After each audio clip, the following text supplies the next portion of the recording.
الحمدللہ رب العالمین والصلاة والسلام علی سید المرسلین اما بعد فاعوذ باللہ من الشیطان الرجیم بسم اللہ الرحمن الرحیم قال اللہ تبارک و تعالی فی القرآن المجید واقیموا الصلاۃ وآتوا الزکاۃ۔ اللہ تعالیٰ نے قرآن پاک میں ارشاد فرمایا ہے کہ نماز قائم کرو اور زکوٰۃ ادا کرو۔ پیارے اسلامی بھائیوں، رمضان کی آمد ہے، شعبان المعظم کا مہینہ جاری و ساری ہے۔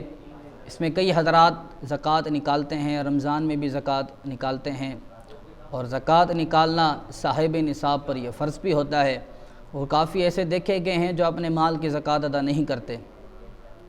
تو اللہ تعالیٰ کی راہ میں خرچ کرنے سے کمی نہیں ہوتی بلکہ زیادہ ہی ہوتا ہے۔ ایک مرتبہ حضرت سلیمان علیہ السلام کے دور کا واقعہ ہے۔ ایک شخص تھا حضرت سلیمان علیہ السلام کے دور کا، اس کے گھر کے سامنے ایک درخت تھا، اور اس درخت پر ایک کبوتر انڈے دیتا تھا۔ وہ شخص روزانہ جا کر اس کبوتر کے انڈے اٹھا کر گھر لے آتا تھا اور اس کو پکاتا تھا۔ روزانہ اس شخص کا یہ معمول تھا۔ تو ایک مرتبہ وہ کبوتر حضرت سلیمان علیہ السلام کی بارگاہ میں گیا اور عرض کرنے لگا، حضور، کیونکہ حضرت سلیمان علیہ السلام کی پورے روح زمین پر حکومت تھی، جن و انس تمام مخلوقات پر آپ علیہ السلام کی حکومت تھی۔ تو وہ کبوتر حضرت سلیمان علیہ السلام کے پاس گیا اور عرض گزار ہوا کہ حضور، ایک شخص ہے روزانہ ہمارے انڈے اٹھا کر لے کر چلا جاتا ہے، آپ اس کے بارے میں کچھ کیجئے۔ تو وہ حضور کی بارگاہ سے واپس جب آیا تو حضرت سلیمان علیہ السلام نے کہا، جب وہ شخص آپ کے پاس بیٹھا، جب وہ کبوتر آپ سے عرض گزار ہو کر واپسی جب اپنے پاس آیا، اگلے دن پھر اس شخص نے ایسا ہی کیا، پھر وہ کبوتر آپ علیہ السلام کی بارگاہ میں آ گیا اور کہنے لگا کہ حضور، اب تک وہ شخص ایسا ہی کر رہا ہے۔ تو حضرت سلیمان علیہ السلام نے جنوں کو حکم دیا کہ اے جنوں، تو 2 جن آپ علیہ السلام کی بارگاہ میں حاضر ہوئے اور عرض کرنے لگے، جی حکم فرمائیے۔ تو حضرت سلیمان علیہ السلام نے ارشاد فرمایا کہ جب یہ شخص اس درخت کے قریب آئے، یعنی جس پر وہ کبوتر انڈے دیتا تھا، تو کہا کہ جب یہ شخص اس درخت کے قریب آئے تو اس کی ایک ٹانگ مشرق کی طرف کھینچ دینا اور ایک ٹانگ مغرب کی طرف کھینچ دینا تاکہ یہ بیچ سے پھٹ جائے۔ اللہ اکبر! حضرت سلیمان علیہ السلام کا حکم تھا، جن اپنے حکم کی تکمیل پاتے ہی اس درخت کے پاس چلے گئے۔ اب کیا ہونا تھا؟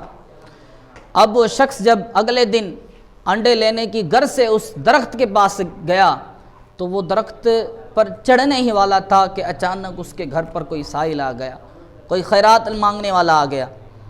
جب وہ نیچے چڑھنے ہی والا تھا تو اس شخص نے اپنے گھر کا رخ کیا اور گھر میں ادھر ادھر کوئی چیزیں دیکھی، لیکن اس کو کچھ چیز نہ ملی۔